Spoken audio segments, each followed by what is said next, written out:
안녕하세요. 오늘 같이 성경 말씀을 나누도록 하겠습니다. 오늘 같이 저희가 읽을 성경은 요한복음 말씀이고요. 요한복음 5장 본문입니다.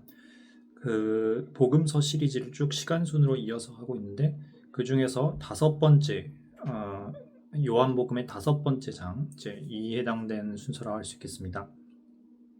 지난 시간까지 저희가 예수님께서 금식과 관련해서 논쟁을 하는 이 바리새인들과 논쟁을 하는 부분까지 보았습니다. 그리고 이제 오늘 사건으로 아마 이어지는 것으로 이제 추정이 되는데요. 이제 5장 말씀을 이제 읽겠습니다.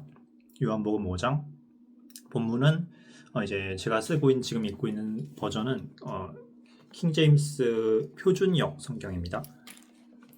이제 5장 읽겠습니다. 요한복음 5장 1절. 이런 일이 있은 후에 유대인들의 한 명절이 있었으니 예수님께서 예루살렘으로 올라가셨더라. 자, 이때 배경이 유대인들의 한 명절이 있던 그때가 이제 배경이었습니다.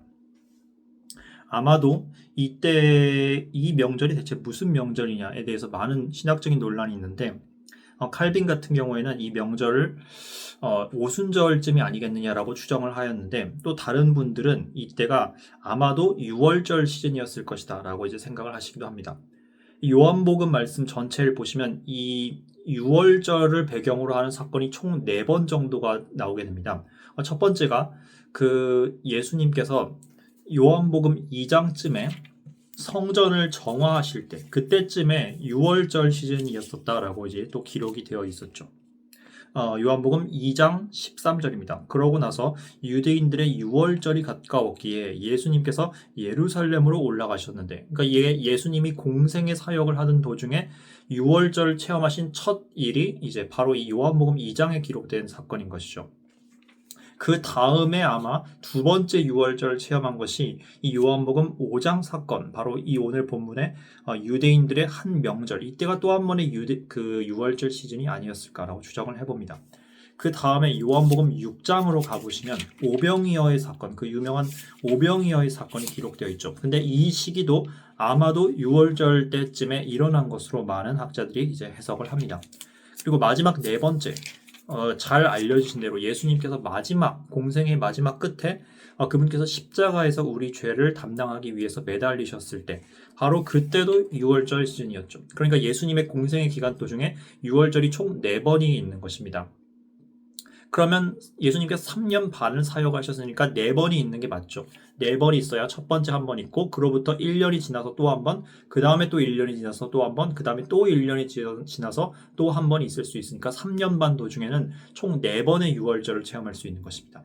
그래서 오늘 본문 말씀, 이제 38년 된 병자를 고치는 이 이적도 6월절을 배경으로 이루어졌다라고 저는 이제 개인적으로 생각을 합니다. 자, 계속 읽겠습니다. 유대인들의 한 명절이 있었으니 예수님께서 예루살렘으로 올라가셨더라. 그래서 이 명절, 특별히 6월절, 오순절, 장막절 때는 모든 이스라엘의 남성들은 반드시 예루살렘에 와서 하나님의 그 절기를 지켜야 했죠. 예수님도 그것을 그대로 지키신 것입니다. 근데 이때 어떤 사건이 있었냐? 이 예루살렘 때 6월절 때 이제 아주 중요한 사건 하나가 이제 발생합니다. 바로 38년 동안 질병을 앓고 있었던 한 병자가 예수님을 만나서 예수님의 그 능력으로 치유함을 입는 사건이죠. 그래서 오늘 본문에 다루게 될 내용도 바로 그것입니다. 2절, 이때 예루살렘 양시장 옆에 한 못이 있었는데 그것은 히브리어로 베데스다라고 불리며 5주랑이 있더라. 그래서 이 베데스다라고 하는 한 연못이 있었습니다. 그리고 이 예루살렘에 있는 이 연못은 아주 특이한 곳이었는데 3절 말씀에 이런 내용이 기록되어 있죠. 이 5주랑들 안에는 허약한 자들에 속하고 눈먼 자들과 절뚝이는 자들과 몸이 오그러진 자들에 속하는 수많은 무리가 누운 채 물이 움직이기를 기다렸더라. 그런데 4절에 이렇게 설명이 되어 있죠. 이는 천사가 일정 기간에 그 못 속으로 내려가서 물을 휘저었기 때문이라. 그때 누구든지 물이 휘저어진 후에 처음으로 발을 집어넣는 자는 그가 가진 질병이 무엇이었든지 온전하게 되었더라. 그래서 이 베데스다 못에 가끔씩 천사가 내려왔고 천사가 물을 휘저었을 때 그 휘저은 물에 제일 처음 들어간 사람은 그 어떤 병이든지 고쳐지는 그런 일이 있었다고 이제 기록이 되어 있습니다. 자, 성경 사본마다 조금씩 이 사절 말씀에 대한 기록이 있느냐 없느냐 차이가 있습니다. 그래서 일부 소수 사본들에서는 그 이제 대부분의 알렉산드리아 사본 등에서는 이 사절 말씀에 이제 있는 천사가 물을 휘젓고 거기 들어가면 병 고침이 일어난 그 사건에 대한 기록이 제외되어 있죠.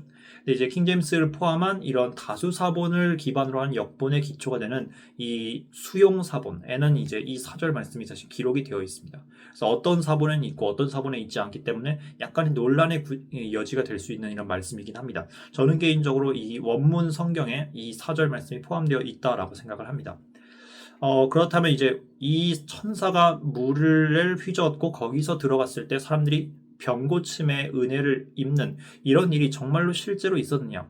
여기에 대해서는 약간 좀 우리가 약간 논란이 있을 수 있죠. 그래서 이 사건이 정말로 일어난 일인지 아니면 사람들이 그냥 그렇게 믿는 것인지 일종의 미신처럼 그렇게 믿는 것인지 아니면 정말로 천사가 어떤 능력을 발휘하여서 그 안에서 사람들이 들어갔을 때 어떤 병고침을 얻을 수 있는 사건이 실제로 벌어진 것인지 우리가 좀 확답해서 말하기는 좀 어렵죠. 어쨌든 간에 확실한 것은 이러한 믿음을 이제 그 당대 베데스다 못 주변에 온 사람들이 갖고 있었다는 것입니다. 그래서 그들은 정말로 천사가 이 물을 휘젓기를 기다리고 그 기간에 이제 천사가 휘젓는 기간이 딱 오면 그때를 놓치지 않고 그 속으로 들어가서 이제 병고침을 얻고자 이런 노력하는 사람들이 이 베데스다 못 주변에 많이 있었습니다. 그래서 허약한 자, 눈먼 자, 절뚝이는 자, 몸이 어그러진 자 이런 많은 무리들이 물의 움직임을 기다렸었죠. 그리고 5절 보시면 거기에 또 한 명의 사람이 있었는데 이 사람 병든 사람들 가운데 속한 한 사람이 있었습니다. 그리고 어떤 남자 한 명이 거기에 있었는데 그가 어떤 병을 38년간 지녔더라.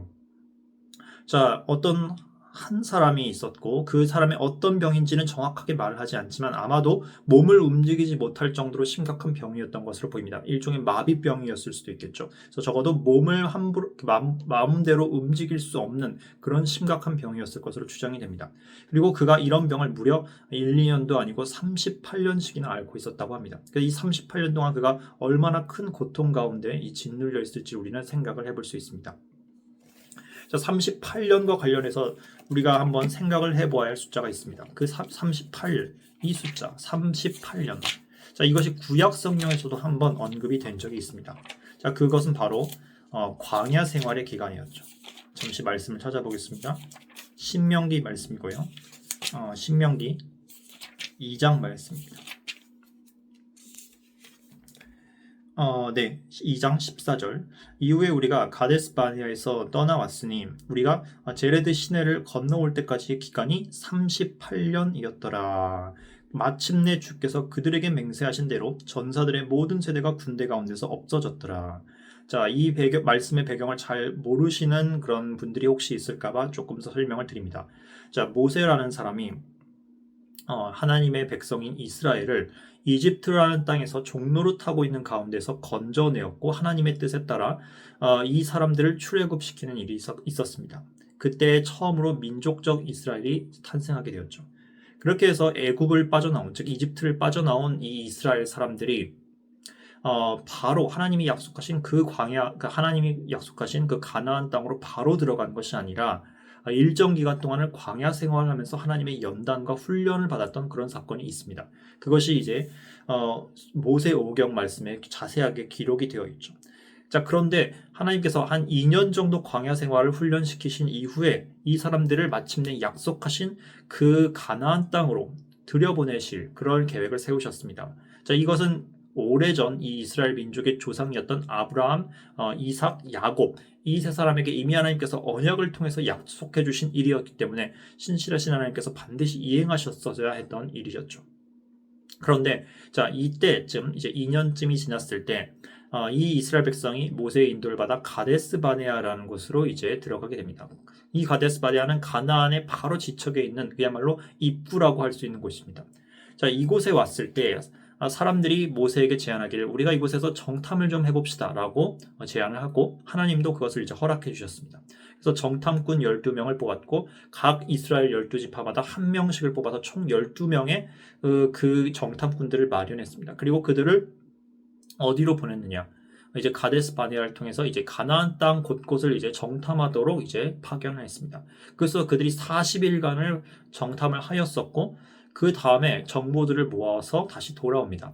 자, 그런데 이 정탐꾼 가운데 10명이 이런 식으로 이제 보고를 합니다. 그 땅은 정말 비옥한 땅이 맞지만 그곳에 있는 거주민들은 굉장히 강하고 성벽은 높으며 또한 우리가 아낙 자손 후손인 네필림의 후손인 거인족 아낙 자손도 그 가운데 하나 있었음을 발견하였다라면서 보고를 하였고 우리는 도저히 이들을 상대로 이길 수가 없다. 우리는 메뚜기와 같기 때문에 이 가나안에서 승산이 없다라면서 사람들에게 겁을 주고 그리고 두려움을 유발하는 그런 이제 보고를 하게 됩니다. 근데 같은 내용을 그대로 본 여호수아와 갈렙이라는 두 명의 정탐꾼은 완전히 다른 평가를 내리겠죠. 이 두 사람은 비록 저들이 말한 대로 이 가나안 땅이 굉장히 사람들이 많고 또 이제 백성들이 강하고 그리고 성벽이 높은 건 사실이지만 그럼에도 불구하고 이집트에서 우리를 구원해 주신 그 동일한 하나님께서 우리와 함께 하심으로 우리가 저들을 이길 수 있고 저들은 우리의 밥에 불과할 것이다 라면서 믿음의 의거한 그런 답장을 보낸 사람이 바로 여호수아와 갈렙 두 사람뿐이었습니다. 그런데 사람들은 이 두 명의 말을 안 듣고 10명의 말에 이제 완전히 선동이 되었던 것이죠. 그래서 그들은 두려움에 빠졌습니다. 공포에 빠졌고 두려움의 영에 빠졌고 불신의 영에 빠졌습니다. 그래서 하나님에 대하여서 대항하는 마음을 가졌고 우리가 모세를 이제 빨리 폐위시키고 대신에 다른 지도자를 세워서 이집트로 돌아가자. 이와 같은 하나님에 대한 불순종의 결정을 민족 전체 단위에서 벌이게 됩니다. 그때 하나님께서는 이 이스라엘 백성들 향해서 진노하셨죠. 이미 여러 차례 그들을 먹이시고 입히시고 가나안 땅으로 가기까지 광야에서 지키셨을 뿐만 아니라 출애굽의 이적도 보여주셨고 그리고 심지어는 그들이 한번 반역을 했을 때 하나님께서 용서해 주시고 그 모세의 말을 듣고 그들의 중보기도를 듣고 그들을 용서해 주시기까지 했었는데 이런 것들을 겪고도 하나님의 큰 능력을 의심했을 뿐만 아니라 하나님의 뜻대로 나의 삶을 맡기고 인도받아야겠다라는 그런 비전과 소명이 전혀 없은 채 그저 매일매일 하루하루의 안위만을 생각하는 이런 불신의 민족들을 향해서 하나님께서는 징계의 말씀을 내리십니다. 그래서 그들을 향해서 어떤 심판을 내리시냐?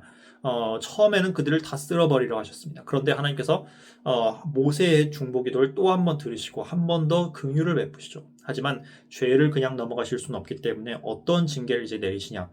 이 모세의 반역을 하였었던 이 기성세대의 히브리 사람들은 자신들이 함부로 불신의 말을 했던 그대로 이 광야 땅에서 모두 죽어서 없어질 것이며 그들이 광야를 뺑뺑이 돌면서 모두 죽어서 다음 세대만 남을 때까지 하나님께서 그들이 광야 생활을 하도록 하실 것이라고 아주 엄중한 징계를 내리십니다.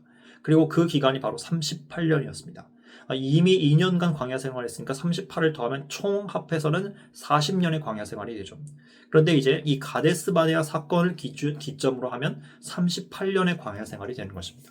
그래서 이스라엘 백성에게 있어서 이 38년이라 하는 숫자는 바로 징계의 숫자, 하나님에 대한 불신에 대한 그 징계와 그리고 하나님의 그 엄중한 심판의 시간이라고 할 수 있겠습니다.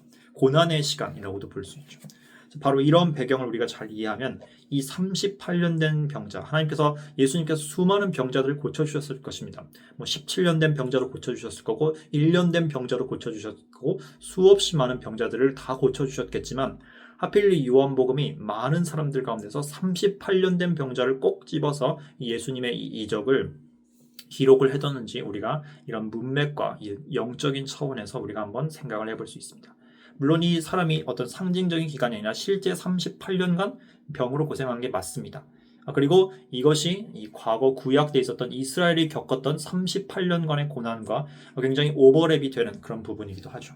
그래서 성령님께서 이 말씀을 통해서 우리에게 해주고 싶은 그런 부분이 뭔가 있을 것 같습니다. 한번 계속 읽어보겠습니다. 6절 말씀입니다. 예수님께서 누워있는 그를 보시고 그가 지금 오랜 시간을 그 신세로 있었음을 아셨을 때 먼저 이것은 우리가 첫 번째 두 가지를 기억해 봤으면 합니다. 첫째, 예수님께서는 우리의 그 고난과 어려움을 겪는 기간들을 우리보다 더 자세히 정확하게 아신다는 것입니다. 많은 분들이 고난을 겪고 어려운 시간을 통과할 때 하나님께서 나의 이런 사정을 이해해 주실까? 하나님께서 나에게 관심은 있으실까? 하나님이 나가 이런 고난을 겪고 이런 어려움과 아픔과 이런 쓴뿌리를 앓고 있는 것을 하나님이 과연 보시기나 하실까? 이런 두려움과 의심에 빠질 때가 많죠.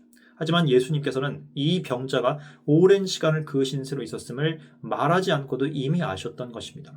자, 이와 같이 우리 각 사람에 대해서도 우리가 어떤 마음속에 어려움을 갖고 있고 어떤 공허함을 갖고 있고 어떤 영적인 아픔을 갖고 있고 우리가 어떤 고난과 역경과 두려움과 그리고 쓴뿌리와 그리고 무서움과 불안 이런 걸 갖고 있는지 하나님은 우리 자신보다 우리의 이런 영적인 병의 처지를 더 잘 아십니다. 그리고 하나하나를 신경 쓰시죠. 우리의 육적인 병과 육적인 아픔과 현실의 문제에 대해서도 하나님은 신경을 쓰시고 그것을 긍휼히 여기십니다. 그리고 그와 같이 우리의 몸과 이런 외적인 상태에 대해서 염려를 해주시는 것에 몇 천 배, 몇 억 배, 몇만 배 이상으로 우리의 영적인 상태에 대해서 더 깊이 생각하고 염려하십니다. 그래서 우리가 하나님께서 우리를 돕지 않는 것처럼 느껴지는 순간에도 사실 하나님께서는 우리가 온전히 고쳐질 수 있도록 여러 어려움들을 허락해 주시고 그 어려움 가운데서도 우리의 합력하여 유익이 되는 방향으로 이끌기 위해서 섭리를 베풀고 있으신 것이죠. 그리고 때가 되었을 때 하나님께서는 우리의 모든 문제들을 만져주시고 고쳐주십니다. 그리고 하나님의 선하신 뜻대로 인도해 주시죠.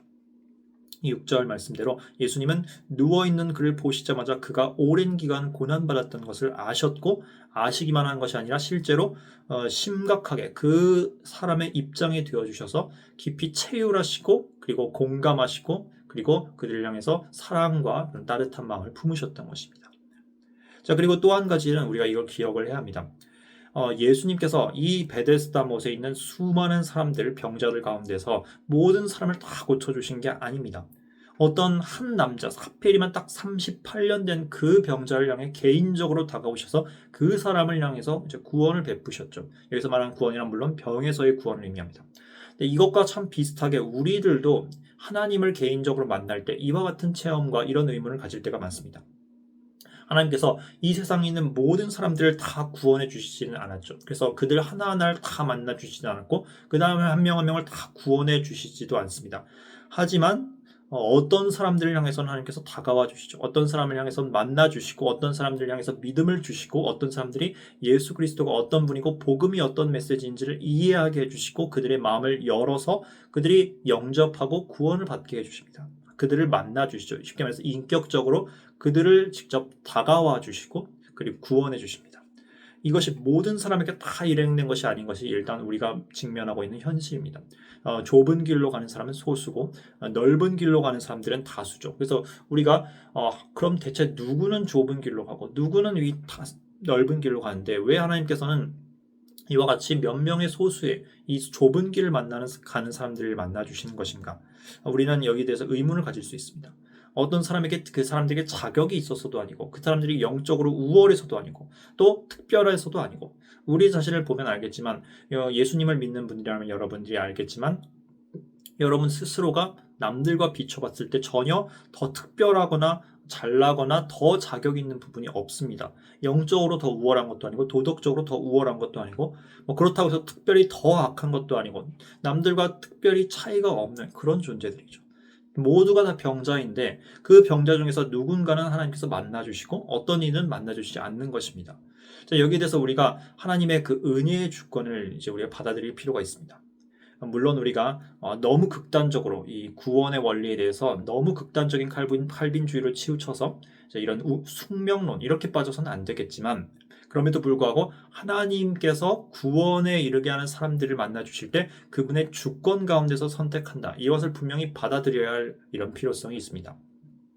이와 같이 하나님께서 많은 병자가 있지만 어떤 사람을 향해서 이렇게 다가와 주시고 만나 주시되 그분의 주권 하에서 이렇게 선택하고 그 주권 가운데서는 우리 측의 의견이나 우리 측의 자격이 없고 어떤 메리트가 없는 것과 같이 구원받을 사람들, 특별히 구원받는 사람 가운데서 하나님께서 만나 주실 때, 하나님께서 구원받을 사람을 만나 주실 때 그 사람의 어떤 특별한 자격이나 어떤 특별한 구석이 있어서가 아니라 하나님 측에서의 어떠한 그 선택으로 인하여서 그 사람이 주님을 만나게 된다는 것이죠. 그래서 이러한 선택에 대해서 우리가 하나님께서 불공평하다 이런 식으로 감히 평가를 내릴 수가 없습니다.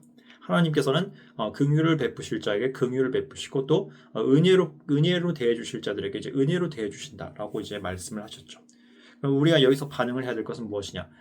왜 다른 사람에게 먼저 가시지 않고 왜 우리에게 먼저 와주셨나? 왜 나에게? 왜 하필 나인가? 생각을 생각할 때 우리는 그것에 의문을 갖고 뭐 답을 얻어내려고 노력하기보다는 그 나를 택해 주시고 나에게 먼저 찾아와 주신 예수님께 감사하는 마음으로 반응하고, 그리고 더 나아가서 나도 다른 사람들이 예수님을 만날 수 있도록 내가 그분의 징검다리가 되어드려야겠다. 그분이 들여밟고 가실 그분의 발판이 되어드려야겠다. 이런 마음가짐으로 평생을 사는 것이 이제 우리에게 합당한 태도인 것 같습니다.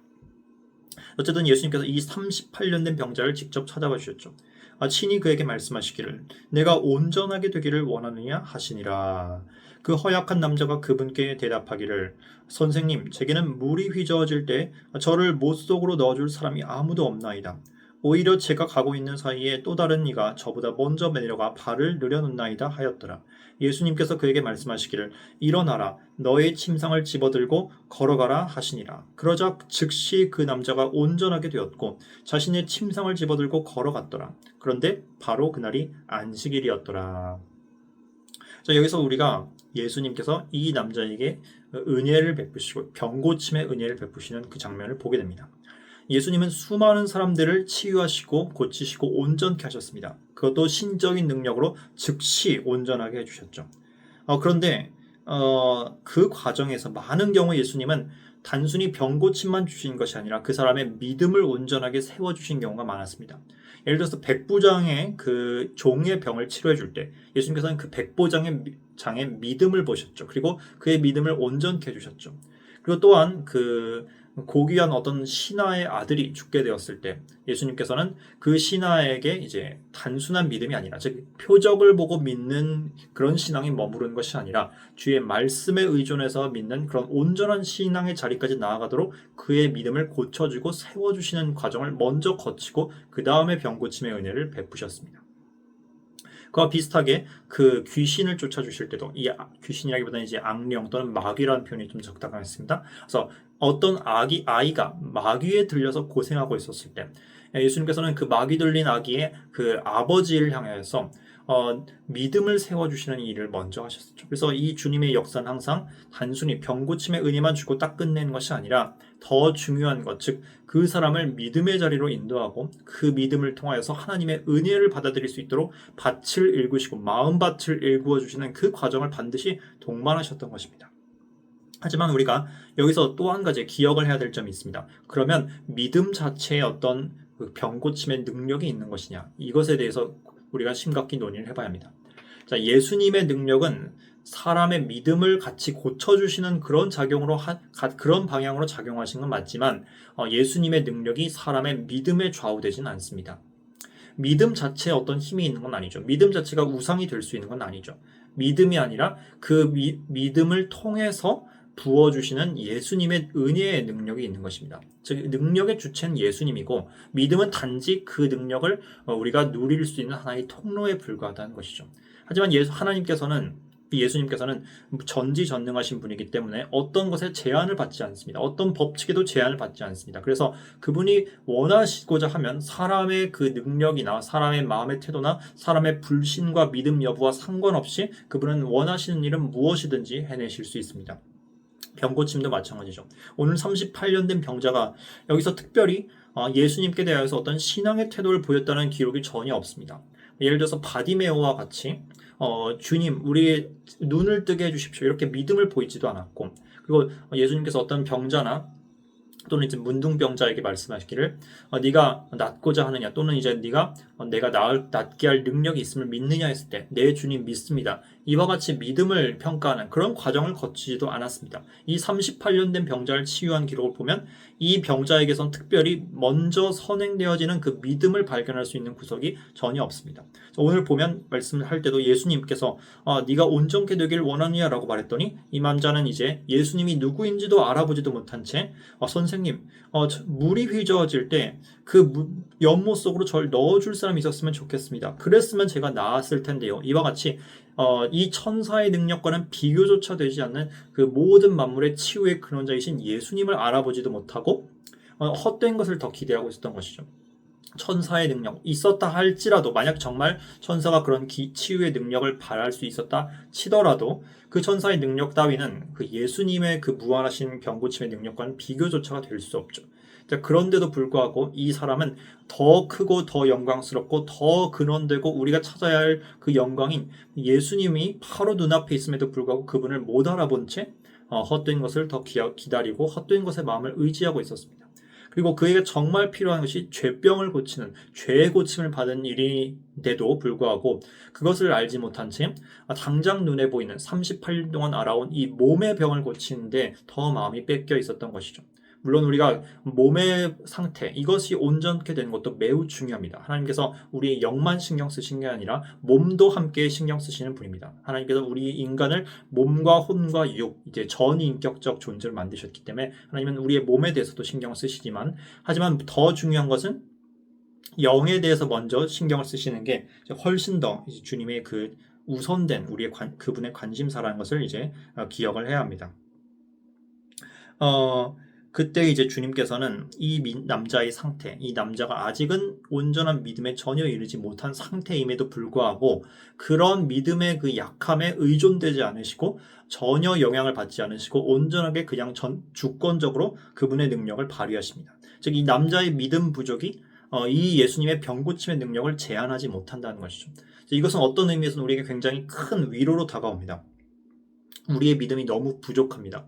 우리가 주님께 그 은혜를 받을 만한 그런 능력이 되지도 않고 그걸 받아들일 믿음도 되지 않습니다. 하지만 그럼에도 불구하고 주님께서는 우리의 약함에도 불구하고 은혜를 주신다는 것이죠. 그리고 그 은혜는 우리의 믿음의 약함에 영향을 받아서 제한되지 않는다는 것입니다. 그래서 오늘 우리가 이런 점도 한번 마음속에 새기면서 주님의 그 크심을 묵상하였으면 합니다. 예수님께서 이렇게 말씀하셨을 때 이 남자는 즉각적으로 반응을 하였습니다. 그래서 이런 면에서 이때부터 이 남자의 믿음이 이제 싹트기 시작했다. 아직 온전히 구원 얻을 믿음에까지 이르진 못했지만 예수님이 어떤 분인지를 이때부터 남자는 깨닫고 서서히 이제 알아나가기 시작했던 것 같습니다.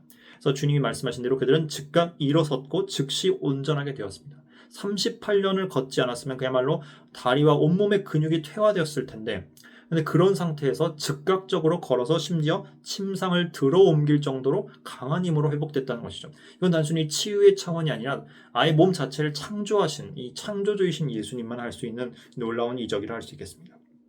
그래서 한 영혼이 이와 같이 이 몸이 고쳐짐과 같이 예수님께서는 우리를 영의 상태도 마찬가지로 죄로 인해서 죽어있던 우리의 영을 그분이 주시는 은혜와 함께 그분을 믿는 동시에 즉시 일으켜 세우실 수 있는 분입니다. 그래서 우리가 예수 그리스도를 믿고 그분의 말씀을 우리 안에 받아들이고 그분을 우리의 주와 구세주 그리고 우리의 죄를 완전히 속해 주실 하나님의 어린 양으로 믿고 하나님으로 받아들일 때 우리는 이 안진뱅이였던 사람이 즉각 일어났던 것처럼 아무리 긴 시간 긴 죄와 사망의 사슬에 묶여서 무력하게 됐던 영이라 할지라도 즉각 살아날 수 있는 것입니다. 성령으로 다시 태어나는 것이죠. 이것은 단순히 어떤 종교에서 말하는 우리의 상태를 조금 개선하는 그런 정도의 차원이 결코 아닙니다.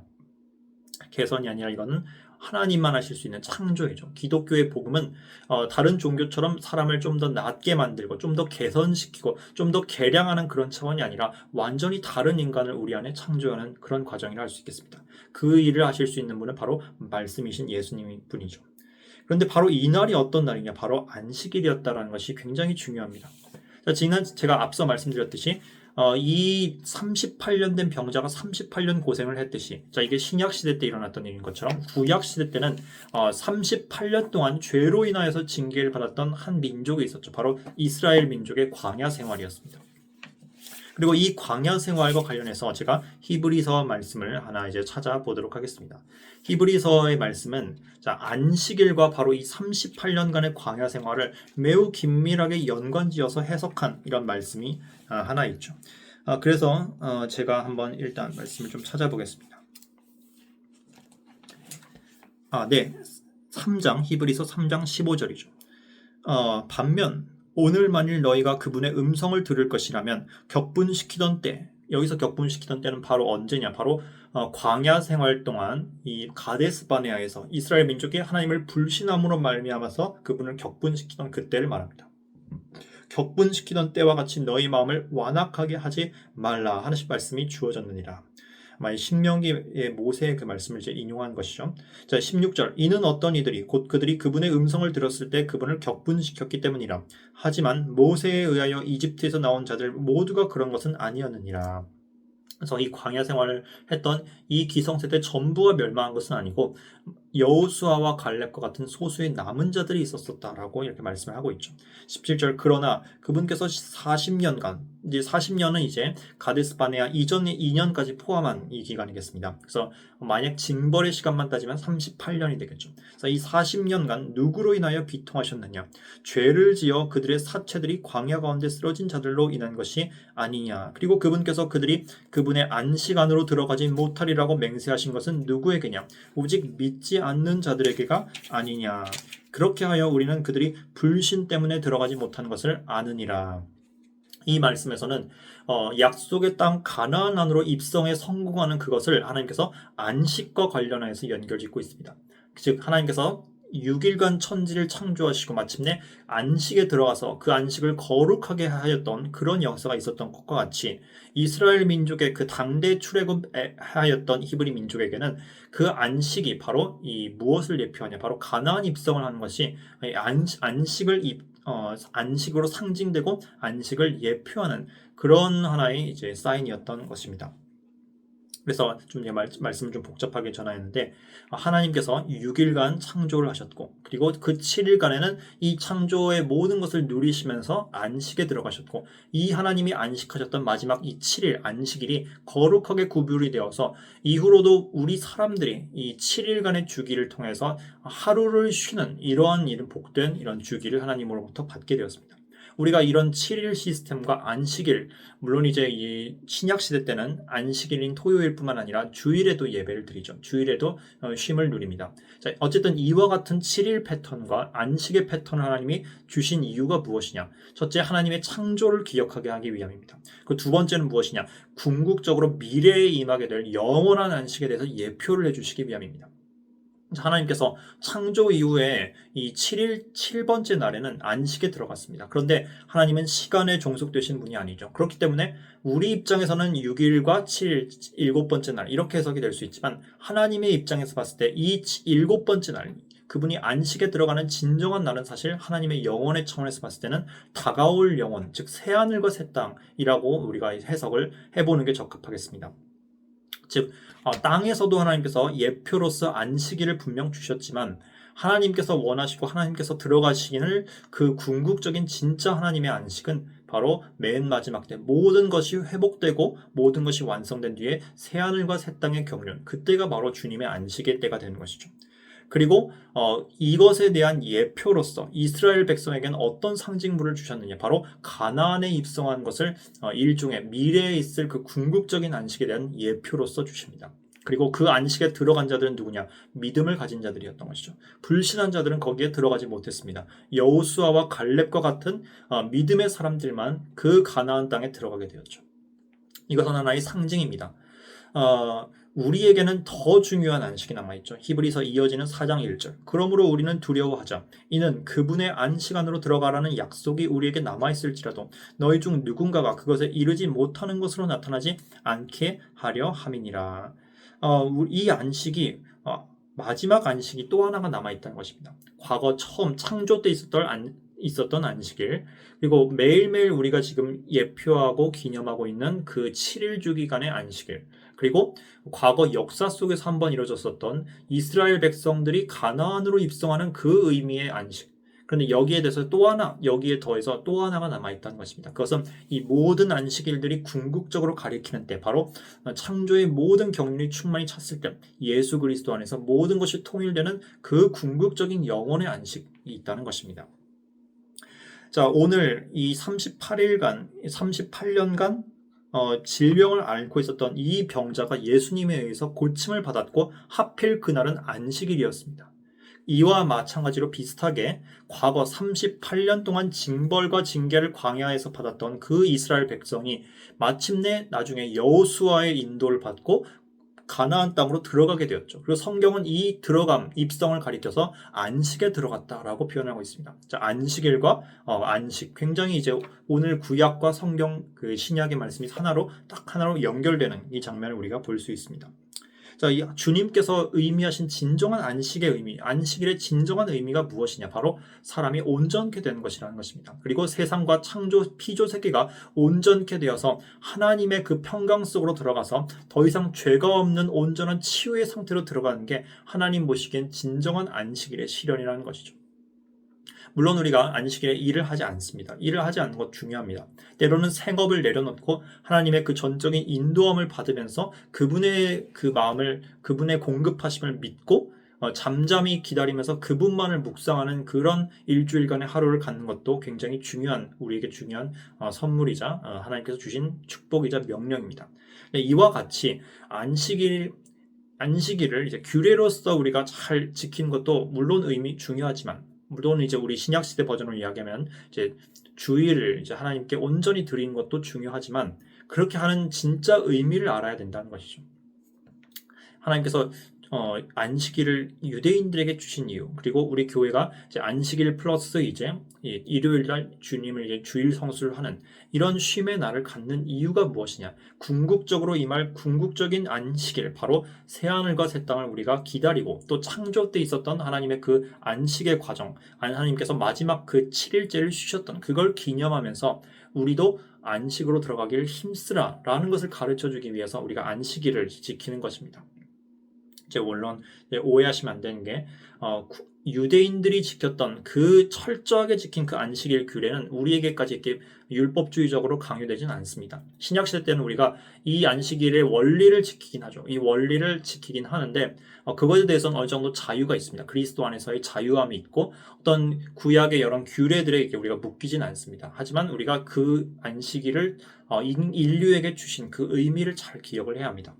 즉 안식은 온전케 됨을 의미한다. 새 하늘과 새 땅이 이제 완전히 죄와 사망에서 해방되어서 온전하게 되고, 또 우리의 부활한 몸도 나중에 그리스도에 의해서 온전하게 될 것인 것처럼 우리는 이 안식, 궁극적인 안식에 들어가는 것을 매일매일 이제 연습을 하는 것입니다. 매주 연습을 하는 것이죠.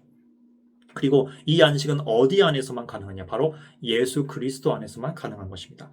예수 그리스도가 바로 안식의 그 목적지, 궁극적인 가나안 땅에 해당되는 그 실체가 바로 예수 그리스도 안인 것입니다. 우리가 예수 안으로 들어갈 때 우리는 이제 안식일이 우리 안에서 이제 실현된 것입니다. 그래서 안식일을 지켜라라는 그런 이 10계명의 네 번째 계명을 우리가 어떻게 지키게 되었냐? 이것이 예수 그리스도 안에서 우리가 구원받을 때, 우리가 우리 자신의 행위로 우리를 구원하려 하는 이런 율법주의적인 마음에서 내려놓고 하나님이 전적으로 은혜로 주시는 예수님의 공로로 의한 그 구원의 의, 그것을 받아들일 때 우린 마침내 참된 안식 속에 이르게 되는 것이죠. 참된 안식 속에 들어갔다. 즉 우리가 온전케 됨을 입게 되었다라는 것을 의미하고 있습니다. 그리고 이 온전케 됨은 물론 칭의받는 순간에도 약속으로서 이루어지게 되지만, 그것이 궁극적으로 이제 완전히 발현되는 때는 우리가 이제 영화로운 몸을 입을 때가 됩니다. 주님은 이와 같이 우리에게 참된 안식을 주시기 위해 이 땅에 오셨습니다. 그리고 그 참된 안식이란 바로 우리를 온전케 하시고 우리 자신이 하나님으로부터 끊어져 있었던 이 죄의 상태를 완전히 고치셔서 하나님과 다시 연결짓는 그런 상태로 만들어주신 게 주님이 우리에게 주신 안식이자 안식일이 의미하는 참된 궁극적인 실체인 것입니다. 그래서 주님은 일부러 지금 이 38년 된 병자를 언제 고쳐주셨냐? 안식일 날 고쳐주셨습니다. 그 마치 구약 백성들을 하나님께서 안식의 땅인 이 가나안 땅, 그곳으로 입성시키셨던 것처럼 이 남자도 이제 이 고난과 죄와 이 징벌의 시간으로부터 해방시키셔서 하나님의 참된 안식안으로 들여보내주신 것이죠. 예수님은 그렇기 때문에 그분 자신을 이렇게 소개하십니다. 인자는 무엇입니까? 바로 안식일의 주인이다 라고 이제 주님께서 말씀하셨죠. 10절 말씀, 오늘 본문 10절에서 참 이렇게 주님이 선한 일을 행하시면 꼭 시비를 거는 자들이 등장합니다. 10절, 그러므로 유대인들이 아마 이 유대 종교 지도자 바리새인과 사두개인 등등일 것으로 추정됩니다. 유대인들이 고침을 받은 자에게 말하였으니 안식일이로다. 네가 너의 침상을 나르는 것은 합법적이지 아니하도다 하였더라. 율법에 어긋난다라고 이제 시비를 건 것이죠. 자, 근데 여기서 우리가 주목할 것은, 자, 이들이 말한 율법이 과연 하나님이 원래 주셨던 구약의 율법, 이 토라의 율법을 말하는 것이냐? 그렇지 않다는 것이죠. 토라의 율법이 아니라 그 토라의 율법에다가 자기들의 여러 가지 해석과 사견과 인간적인 생각들을 덧대어서 잡다하게 만들어낸, 이것을 우리는 장로의 유전이라고 말합니다. 즉 이들도 물론 모세의 토라를 인정은 하였지만 거기다가 하나님의 말씀에 뭔가를 더하면 안 되는데, 자신들의 기준을 더하여서 안식일을 지키라라는 하나님의 말씀만 있었는데 여기다 더해서 안식일에는 뭐 몇 일 이상을 가면 안 된다, 안식일에는 뭐 버튼도 누르면 안 된다, 이런 인간적인 규례를 자기 마음대로 그 뇌피셜로 지어서 더해 넣은 것이죠. 자, 하나님께서 이런 걸 매우 싫어하십니다. 하나님의 율법을 온전히 지키되 그 율법의 정신을 올바르게 알아야 되지, 여기다가 사람의 생각, 사람의 교훈을 덧대어서 말씀에 무언가를 더하면 하나님이 이것을 가증한 일이다 라고 말씀하십니다. 근데 이 더 문제는 무엇이냐? 이 유대인들, 이 유대 종교 지도자들은 이와 같이 자기들 멋대로 만든 장로의 유전을 어떻게까지 사용했냐? 사람을 죽이는 데 사용했습니다. 율법은 원래 사람을 살리라고 하나님께서 주신, 살리기 위한 법입니다. 물론 이 율법을 통해서 우리가 책망을 받고 우리가 죽을 수밖에 없는 자라는 것을 깨닫고 예수 그리스도께 나아오게 되고, 그로 인해서 율법이 몽학선생이 된 건 맞지만 율법의 정신 자체는 사람을 사랑하고 사랑으로서 사람들을 고치고 그리고 그들에게 의로서 살 수 있는 그런 법률을 주려는 것이 율법의 원래 정신입니다. 그래서 우리가 율법대로만 완전히 지킬 수 있으면 이 세상에 악한 일, 비극적인 일, 이런 일이 일어나지 않죠. 간음하지도 않고 살인하지도 않고 도둑질하지도 않으면 얼마나 세상이 유토피아가 되겠습니까? 하지만 그런 일이 일어나지 않죠. 왜냐하면 우리 모두가 죄성에 의해서 오염되어서 율법을 지킬 능력이 없기 때문입니다. 예수님께서는 이런 우리들을 구원해 주실 뿐만 아니라 우리를 율법의 의를 충족시켜 주시기 위해서 십자가에서 죽으신 것이죠. 그래서 주님은 율법의 정신을 올바르게 알고 계셨고 안식일의 참된 뜻도 알고 있었지만 하나님의 마음에는 관심 없이 그저 자기 자신의 의를 뽐내는 데 시간을 투자했던 이런 유대인들은, 이 유대 종교 지도자들은 안식일에 대해서 규례를 자기 멋대로 만들어 놓고 이 안식일에 해야선 일과 해서 안 된 일들을 멋대로 선을 그어 놓은 다음에 다른 사람이 이걸 지키지 못하면 그 사람들을 정죄하고 죽이고 그들을 심판하는 그런 일들을 했었던 것입니다. 하나님이 사람을 살리라고 주신 안식일을 사람을 죽이는 용도로 사용했었던 사람들인 것입니다. 우리가 이런 모습을 갖지 않은지를 돌아봐야 합니다. 우리가 하나님의 마음을 본받아서 하나님의 뜻에 따라서 사람들을 사랑하고 있는지, 그리고 다른 사람들을 살려주기 위해서 하나님의 법례와 율례를 그들에게 전하고 그들을 책망하고 그들을 선한 길로 회개로 인도하고 있는지, 아니면 그저 나와 그 사람 사이에 영적인 이런 차등을 두고 그 사람을 영적이지 못하다고 차별하면서 영적 우월감과 교만을 뽐내기 위해서 이런 법도들을 사용하고 있는 건 아닌지, 심지어 그것도 모자라서 하나님의 법에다가 자기 멋대로 생각을 더한 다음에 이 자기 멋대로 더한 기준을 지키지 못하는 사람들을 정죄하고 판단하기 위해서 말씀을 사용하고 있는 건 아닌지, 특별히 그리스도인들이 우리 자신을 철저하게 돌아보아야 할 필요가 있습니다. 자, 여기에 대해서 이 사람은 이렇게 대답하죠. 그가 그들에게 대답하기를 나를 온전하게 만들어주신 분, 바로 그분께서, 이제 드디어 이 사람이 예수님의 그 정체성을 조금씩 이제 깨달아 나가기 시작한 것입니다. 그분이 나를 고쳐주신 분이구나. 그분께서 너의 침상을 집어들고 걸어가라 라고 말씀하셨느니라 하였더라. 그래서 이 유대인들이 처음에 봤을 때 이 사람이 안식일에 이 침상을 나르고 있는 것을 비판하고 있었죠. 사실 이 하나님 말씀에 안식일에는 침상을 날라서는 안 된다, 이런 기준 기록되어 있지 않습니다. 모세의 오경을 다 뒤져봐도 침상을 날라서는 안 된다, 이런 말씀 전혀 기록되어 있지 않죠. 이것은 안식일을 지켜야 한다라는 원래 하나님 말씀에다가 덧대어서 만들어낸 이 바리새인들의 장로의 유전입니다. 그걸 지키지 않았다고 이 사람이 율법을 안 지킨 것은 아닌 것입니다. 근데 이렇게 시비를 걸었을 때 이 사람은 예수님께서, 아니 물론 그 사람은 그때는 아직 예수님을 몰랐죠. 네, 나를 고쳐주신 그분께서 이 침상을 들고 가라고 명하셨으니까 나는 거기에 순종할 뿐이다 라면서 반박을 하죠. 이것은 뭐 예수님께 어떤 탓을 돌리려는 그런 의미는 아닌 것 같습니다. 이 사람이 드디어 예수님께서 자신을 고쳐주실 권세가 있는 그런 능력 있는 분임을 인지하고 그분의 말씀에 순종하되 사람의 그 말과 평가를 두려워하기보다 예수님을 더 의식하기 시작했다라는 뜻으로 해석하는 게 더 합당해 보입니다. 12절, 그때 이제 그들이 그에게 묻기를 너에게 너의 침상을 집어들고 걸어가라 라고 말한 사람이 어떤 사람이냐 하였더라. 그래서 누가 널 고쳐줬니? 이렇게 물어봤죠. 13절. 그런데 치유받은 자는 그분이 누구셨는지 알아채지 못하였으니 예수님께서 그곳 안에 있는 무리로부터 그 스스로를 옮기셨기 때문이라. 예수님께서는 이 베데스다 못에 계속 머물러 있지는 않으셨던 것 같습니다. 아무래도 그 병자를 고쳐줬다는 소문이 나면 사람들이 전부 다 예수님에게 몰리게 되겠죠. 그렇다면 주님께서는 그 병고침의 이적으로만 주목을 받게 되시는 것입니다. 그래서 그분의 정작 가장 중요한 복음을 전파하고 하나님의 말씀을 전파하는 그 일에는 소홀히 될 수밖에 없는 것이죠. 그래서 주님께서는 너무 병고침만 바라고 사람들이 몰려온 것을 일부러 피하시는 그런 모습을 공생의 도중에 많이 보여주십니다. 그래서 그때에는 이제 이 치유받은 사람이 누구인지를 이 사람도 그 이름을 알지 못하였고 또 그분을 찾아가려고 하니 그분이 이미 자리를 벗어났기 때문에 이 바리새인들이 예수님을 이제 찾아내는 데는 이제 실패하게 되었습니다. 자, 그런데 여기서 또 한 가지 이제 주목할 부분이 있죠. 그들이 그에게 묻기를 너에게 너의 침상을 집어들고 걸어가라라고 말한 자가 어떤 사람이냐라고 물어봅니다. 아니 여기서 정상적인 질문을 한다면 이렇게 질문해야 되죠.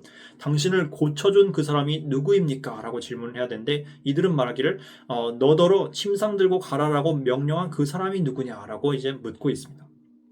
이 사람들은 그러니까 쉽게 말해서 예수님이 이 38년 동안이나 짓눌려 있고 고난받고 그리고 병과 죄의 결과로부터 고생을 하고 있었던 이 사람이 온전케 되도록 만들어주신 그 놀라운 사역에는 관심이 1도 없고 이 안식일에 침대를 걷고 가냐, 이 들고 가냐 아니냐 이런 말도 안 되는 이 장로의 유전을 지키냐 아니냐에 완전히 정신이 몰두되어 있었다는 것입니다. 비본질적인 것에 정신이 팔려 있고 진짜 본질적인 것에는 마음이 전혀 없는 사랑도 없고 긍휼도 없고 공의도 없는 이런 사람들이었다라는 것입니다. 어쨌든 이제 예수님께서 이제 14절에 다시 이제 그 사람을 만납니다. 그 병자를 만납니다. 그 후에 예수님께서 성전에서 그를 찾으시니라. 그리고 그에게 말씀하시기를 보라 내가 온전하게 되었도다. 더 악한 것이 너에게 임하지 않도록 더는 죄를 짓지 말라 하였더라. 예수님께서 이제 드디어 다시 한번 또 이 사람을 만납니다. 그리고 그에게 말하기를 이제는 다시 죄를 짓지 마라 라고 말씀하시죠. 여기서 이제 두 가지로 해석합니다. 어떤 분들은 이 38년 된 병자가 병이 처음 생기게 된 원인이 그 사람이 어떤 범한 특별한 죄 때문이었을 것이다라고 해석을 하기도 합니다. 성경에서 실제로 사람의 병이 생기는 여러 가지 원인들이 있는데 그 가운데는 죄에 대한 징계로서 주어진 경우도 있다라고 말씀합니다. 미리암도 모세에게 반역하다가 문둥병이 생겼죠. 게하시도 탐욕을 부리다가 문둥병이 생겼죠. 우시야 왕도 하나님의 불순종하다가 문둥병이 생겼습니다. 이와 같이 어떤 특정 죄에 대해서 특정한 병의 징계를 받는 경우도 있긴 있습니다. 하지만 모든 경우가 다 그렇다라고 함부로 말할 수는 없습니다. 왜냐하면 욥과 같이 하나님께 어떤 죄를 짓지 않았는데도 불구하고 이 사단에 의한 시험으로 인해서 병에 걸리는 경우도 있죠. 주님께서는 이와 같이 징계로서 병을 주시는 경우도 있습니다. 그리고 때로는 이 사람이 죄악된 생활을 살면서 말미암아 자연적으로 발생하는 그런 2차적인 파급 효과, 죄의 2차적인 효과로 인해서 병이 걸리도록 허락하신 경우가 있죠. 예를 들어서 술 많이 먹으면 간이 상하죠.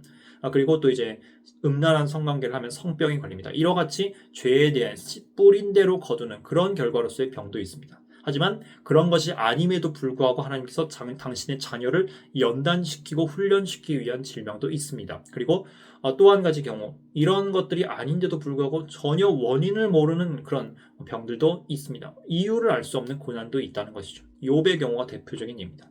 이것은 하나님께서 궁극적으로 합력하여 선을 이루시기 위한 어떤 복잡한 계획이 있으신데 우리 인간의 제한된 머리로는 그분의 큰 섭리를 다 이해하지 못하기 때문에 일어난 일입니다. 우리가 이런 것에 대해서 참고 인내하면서 주님을 믿을 필요가 있습니다. 근데 아마 또 이런 경우에는 이 38년 병자이 되었던 사람의 경우에는 아마도 그의 개인적인 어떤 죄로 인하여서 이런 징계를 받은 것이 아니냐라고 충분히 합리적인 추측을 해볼 수도 있습니다.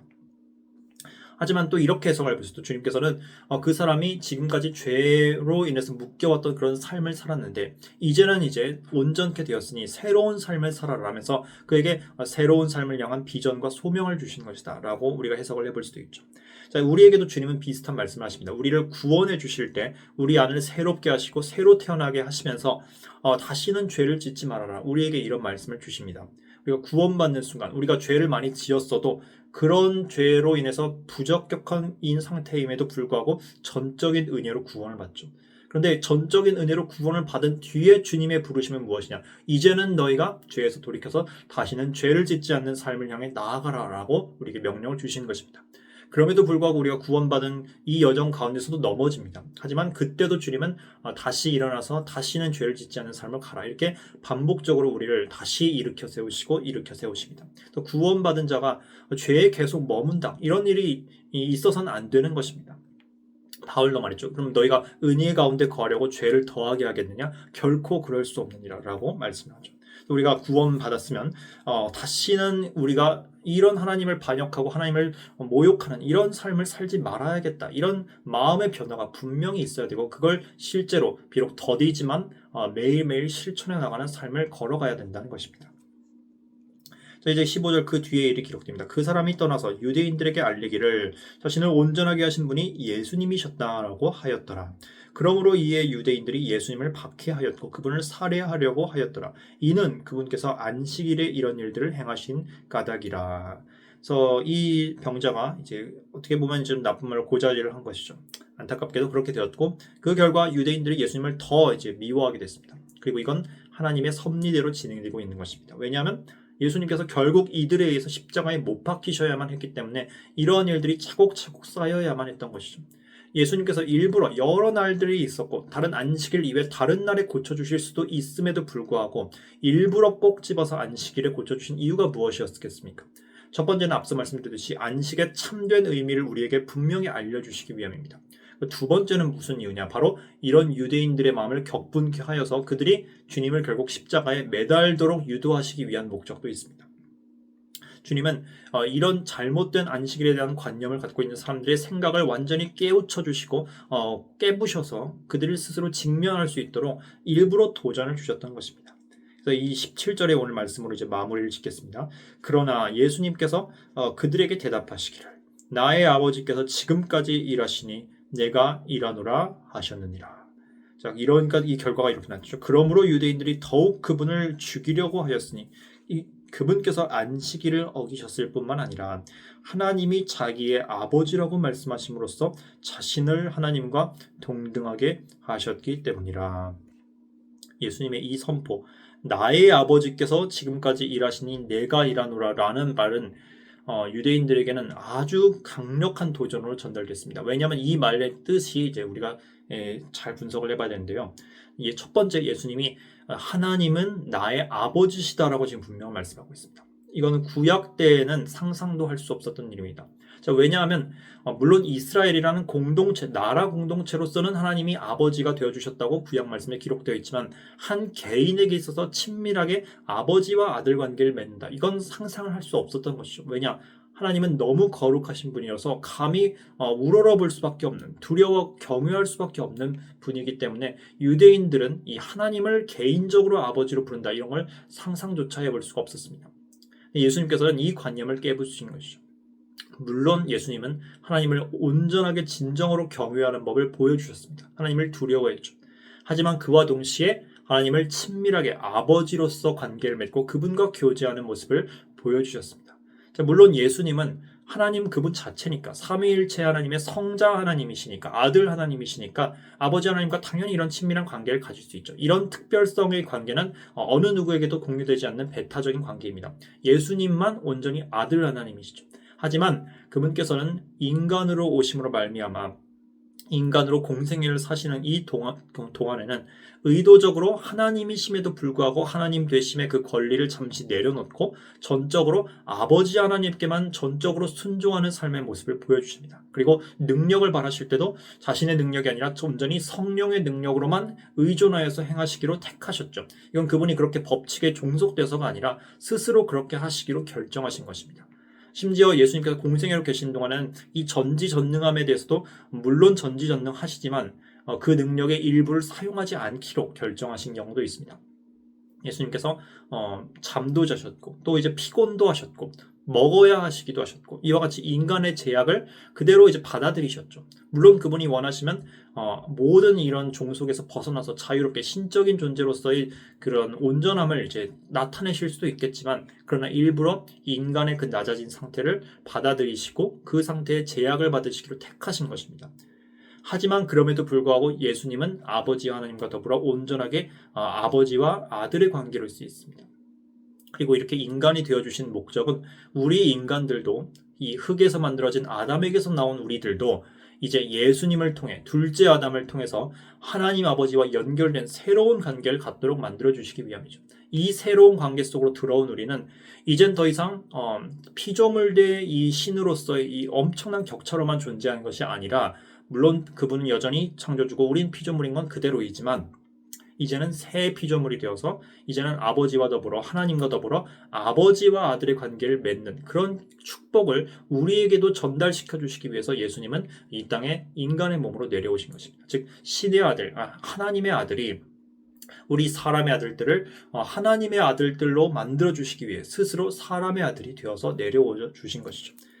자, 이와 같이 하나님을 아버지라고 불렀습니다. 예수님께서. 근데 두 번째, 예수님께서 또 한 번 엄청난 도전을 던지시죠. 하나님께서 일하신다라고 말씀합니다. 하나님께서 안식일에도 일하신다라고 선포하십니다. 여기서 우리가 잘 이해를 합니다.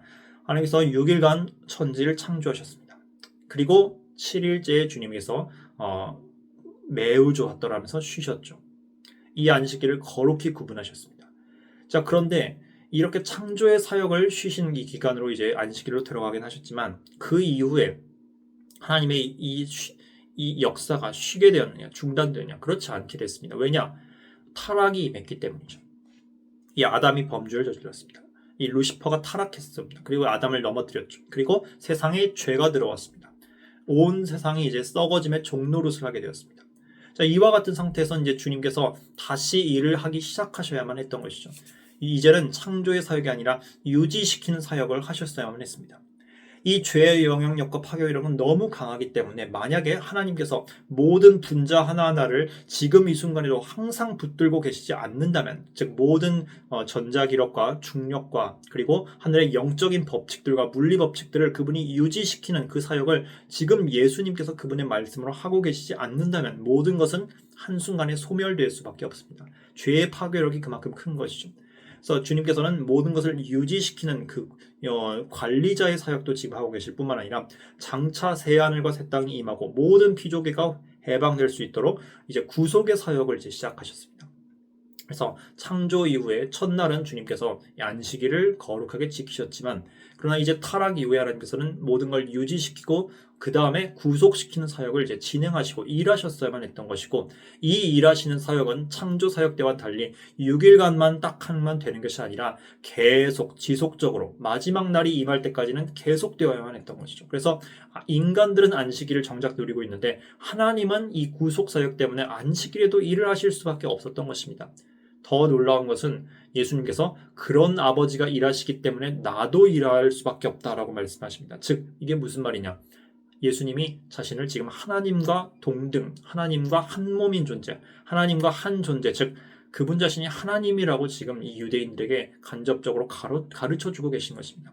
내 아버지인 성부 하나님께서 너희 인간들을 지금 구원해내기 위해서 지금까지도 계속 일하시는 것처럼 그 성부 하나님과 연결되어 있는 그 하나님의 또 다른 위격인 나 성자 하나님과 그리고 성령 하나님도 너희의 구속이 완성되고 새하늘과 새 땅 때 모든 경륜이 쳐서 진짜 안식이 올 때까지는 계속 일해야만 한다라고 주님께서 지금 말씀하고 계신 것입니다.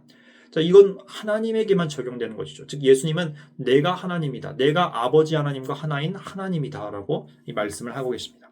그걸 유대인들은 정확하게 알아들었습니다. 유대인들이 이 말을 오해했던 것이 아니라 정확하게 예수님의 그 포인트를 이해했고 그래서 예수님을 미워했습니다. 예수님은 이들이 이해한 바에 대해서 오해를 풀어주시지 않았습니다. 아니 오해가 아니었거든요. 진짜였거든요. 그들이 이해한 게 정답이었거든요. 그들은 저 사람이 지금 자기를 하나님과 동등됨으로 여기고 있구나라고 이해했고 예수님은 정확히 너희가 올바르게 이해했다. 나는 그 말을 고쳐주지 않겠다. 라면서 그걸 인정하고 받아들이셨던 것입니다. 이 사람들은 이 주님의 말을 이해했지만 그 말을 믿지 않고 반역하는 마음으로 대항했습니다. 주님은 그들을 그런 상태에 이제 내버려 두셨죠. 오늘 말씀 여기까지입니다. 그래서 주님께서 안식을 주신다의 그 참 의미가 무엇인가? 그리고 38년 된 병자, 그리고 38년 동안 죄로 인한 징계를 받았던 그 광야 생활, 이 둘을 함께 겹쳐보면서 우리가 참된 안식인 이 하나님의 참된 안식인 영원한 도성, 영원한 이 약속의 땅, 가나안 땅으로 예표가 되는 이 새하늘과 새 땅으로 들어가게 되는 것이 무슨 의미가 있는지를 우리가 잘 생각했으면 합니다. 그리고 일을 이루어 주시기 위해서 오신 분이 바로 예수님이라는 것, 우리가 이것을 기억을 해야겠습니다. 그래서 이어지는 뒤에 나올 예수님의 그 요한복음 5장에서의 설교들에 대해서는 제가 다음 시간에 다루도록 하겠습니다. 한 주간 평안하시고 주님 안에서 안식을 누리고 안식을 소망하는 여러분이 되시기를 축원합니다. 감사합니다.